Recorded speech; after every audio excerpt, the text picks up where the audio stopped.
环球大战线深入世界最前线，全球各地观众朋友，大家好，我是叶思敏。我们欢迎前资深外交官介文吉大使。思敏好，各位朋友大家好。前成功级舰长黄征辉舰长。主持人、各位观众大家好。时事评论员王尚志尚志哥。思敏好，观众朋友大家好。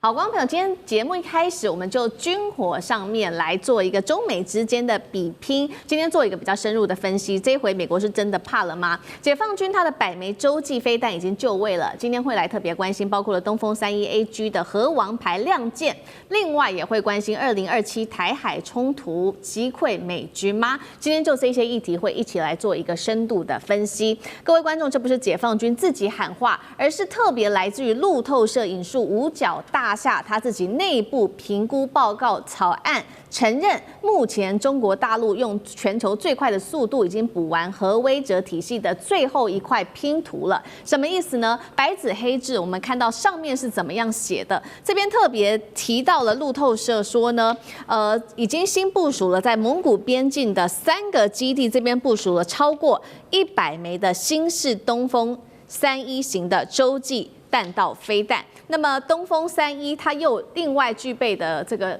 称号叫做解放军的核武王牌，它的一些基本小档案带观众朋友快速的来看一下。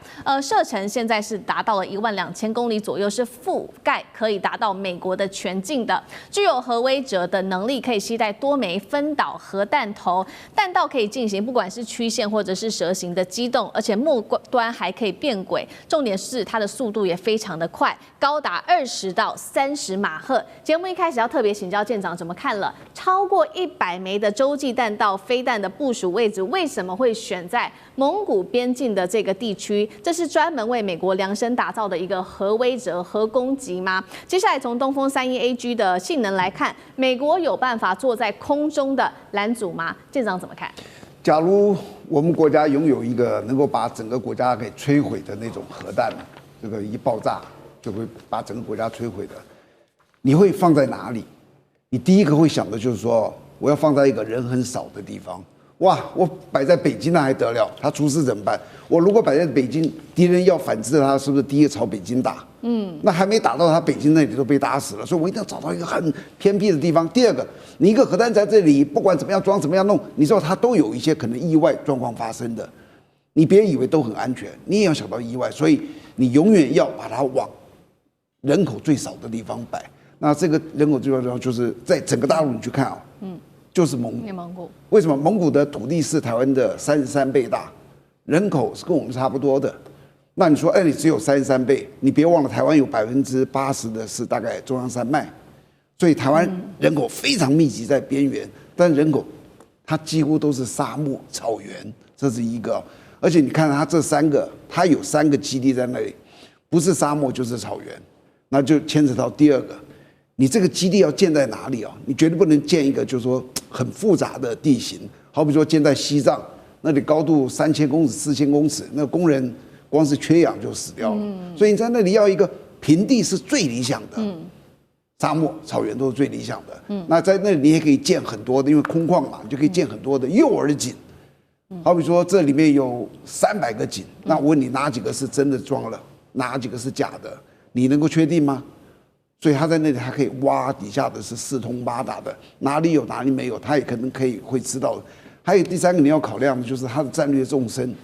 如果你摆在沿海，好比说这个山东这里，我先不要管人多人少，我就算山东那里有一个地方，好比说这个广东那里有个地方人很少，你贴在海，人家海边就可以攻击你。对，所以我希望要有一个纵深，我就尽量往里拉。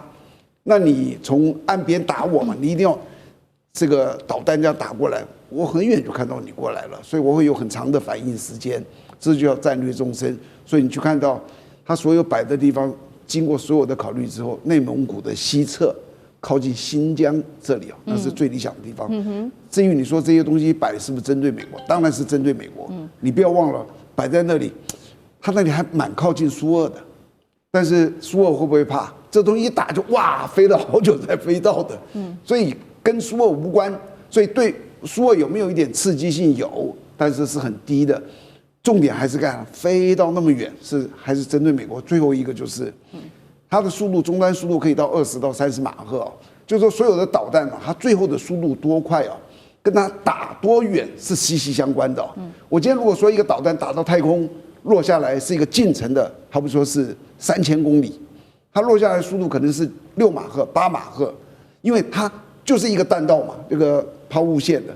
那我如果打到美国12000、15000公里，我天哪，打这么高，然后在这么高的一点一路落下来，落到最后是20-30马赫，20-30马赫的导弹哦，因为它弹头太热了，它会产生一个叫等离子云。什么叫等离子云？就是它这个结构上都是一个一个叫做原子核外面有电子，因为太热，那个电子会跑掉。我说变成游离，它就叫等离子云。一旦造成了等离子云，就是这个物理上的叫做黑障。所有的电磁波你都通不过它。是。这个时候就你用雷达去看不到它。那你看不到它，你怎么可能打得到它？你还要去导引。但是它有一个东西，因为它很热，所以如果你用红外线的镜头去看它，是可能可以看得到的。但是红外线的镜头它有不同的波段，某一个波段可以看到很模糊的这个热点这样子过来，它可以大概这样子去追踪它，这是唯一有可能克服它的。但是即使如此，一个100公里高度的导弹掉下来，如果是以20马赫，我不要30，20马赫它打到地面时间是15秒。你怎么去防它？是你根本反应都来不及。所以最后完毕之后，就说你想要去防这一型的导弹这样子，约打这个上万公里的，那是在实际的物理上有很多的极限，它是非常困难的。好，这个是美军之所以要担心的部分，这是高达20到30马赫的东风31AG，但是这个还只是美军他知道的，这背后解放军现在说还有底牌，根本就还没有翻完。我们接下来要看到另外2款飞弹，第一个是东风41，第二个是今年在93阅兵，大家还记得吗？亮相的这个东风61。我们先来看到 CG 哦，东风41它的射程是15000公里，可以携带10到12枚的分导式弹头，最高速度26马赫。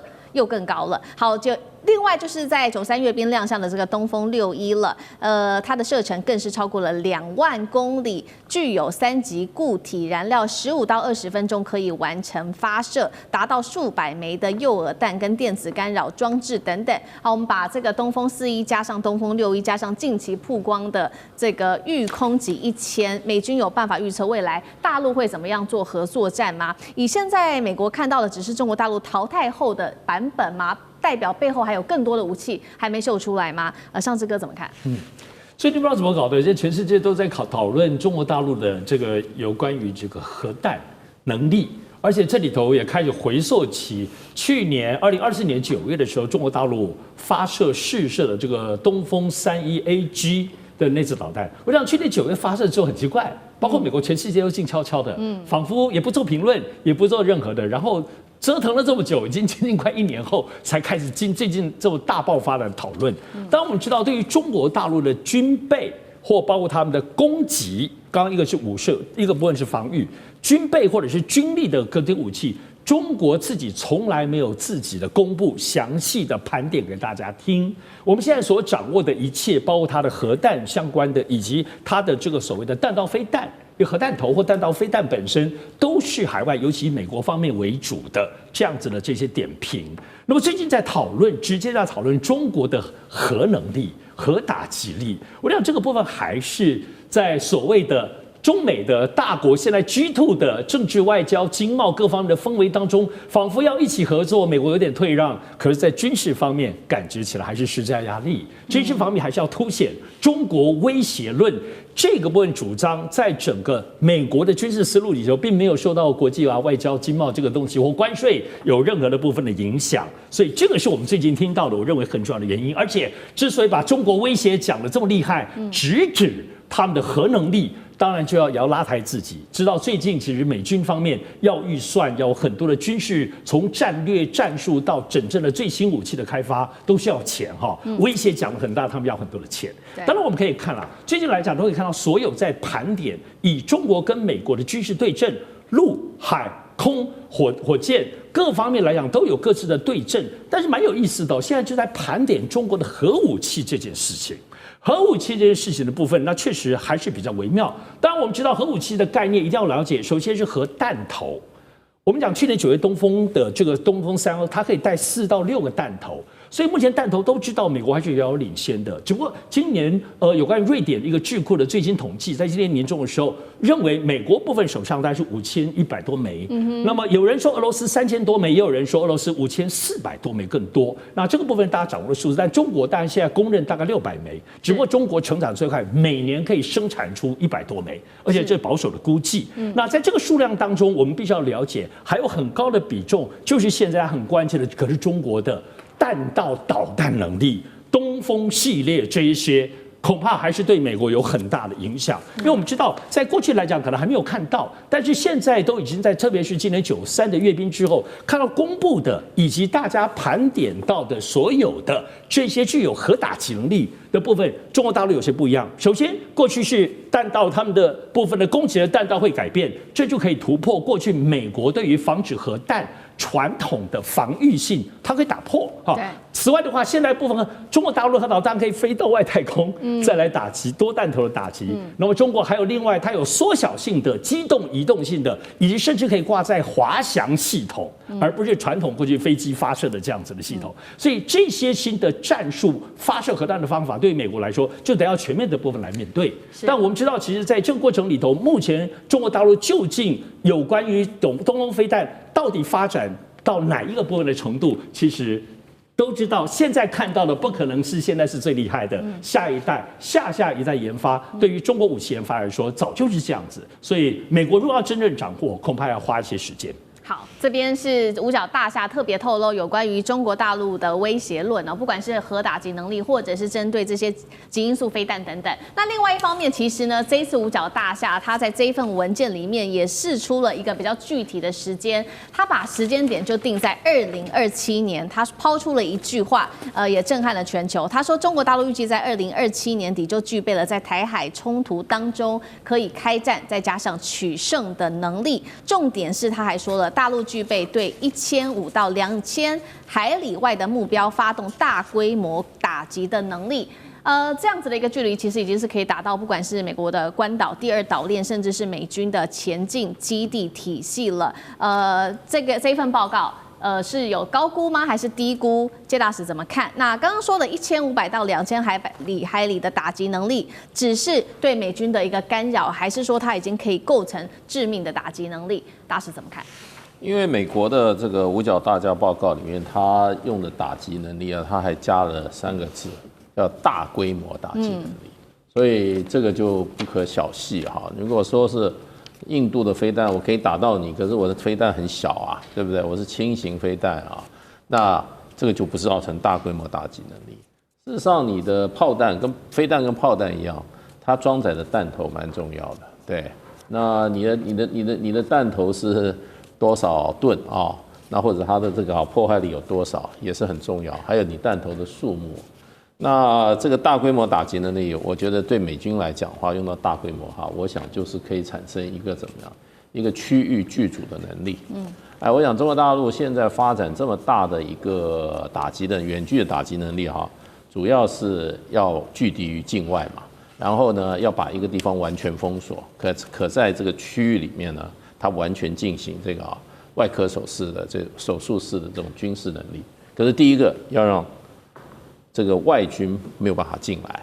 那现在美国讲这个国务院讲的这个五角大厦讲的是，我们算1500到2000海里啊，算公里大概就是2800公里到3700公里。其实这个是属于中程导弹的一个范围。那这个算距离的话，那关岛啊，这个是在第2岛链跟第3岛链之间。因为关岛距离中国大陆大概陆基的这个陆地的距离大概是2500公里，所以这个从2800公里算起，其实就是从关岛到再往第3岛链去延伸。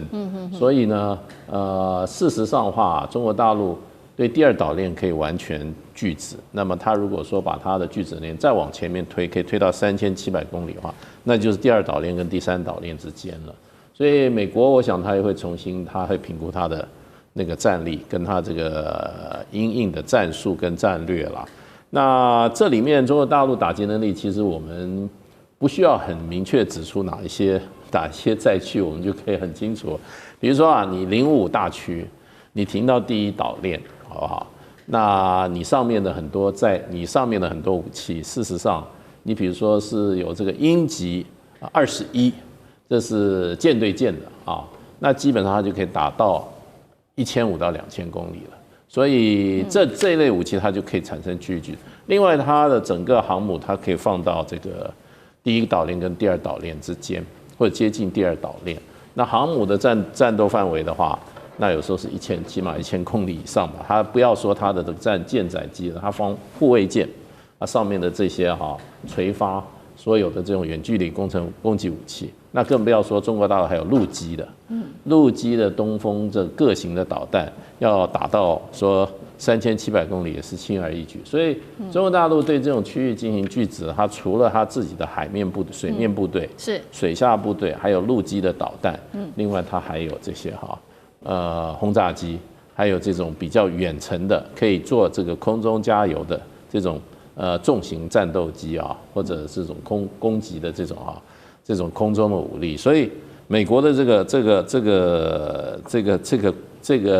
战略的这个报告不是空穴来风，是确实是中国大陆具备这样子的能力。好，谢谢谢大使。那我们休息一下，马上回来。地缘政治、美中之争、战略价值、强权崛起、小国生存。现在与未来，洞悉事件走向，掌握世界脉动，全球观点尽在环球大